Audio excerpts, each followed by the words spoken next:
ہم 8 فروری کو انتخابات کے انعقاد کے لیے مکمل تیار ہیں۔ شفاف انتخاب کرانا سندھ حکومت کا، جبکہ لا اینڈ آرڈر کو کنٹرول کرنا بھی الیکشن کمیشن کا کام ہے۔ نگراں صوبائی وزیر اطلاعات سید احمد شاہ کی گفتگو، کہا کہ سندھ حکومت کو جتنا فنڈ جاری کرنا ہے وہ کر دیا گیا ہے۔ آئندہ ہفتے وزیر اعلیٰ نے ایک خصوصی اجلاس طلب کیا ہے۔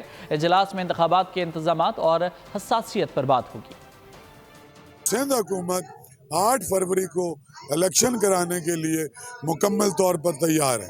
سندھ حکومت کا کام ہے پرامن انتخاب کرانا، اچھی ذمہ داری سے سینٹرز تیار کرنا۔ سندھ حکومت نے جتنے فنڈ ریلیز کرنے سے کر لیے، 9,900 پولنگ اسٹیشن کو 8 فروری سے پہلے تیار ہو جائیں گے۔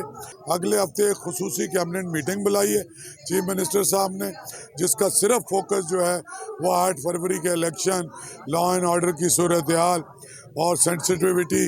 جس صوبے میں جو بھی چھوٹی پارٹی ہوتی ہے وہ زیادہ الزام لگاتی ہے جب بھی الیکشن آ رہا ہوتا ہے۔ باقی اخباروں میں جو بیان دیے جاتے ہیں وہ الیکشن کی گرما گرمی کے لیے ہوتے ہیں۔ سبسکرائب کریں اور بیل دبائیں تاکہ کوئی خبر رہ نہ جائے۔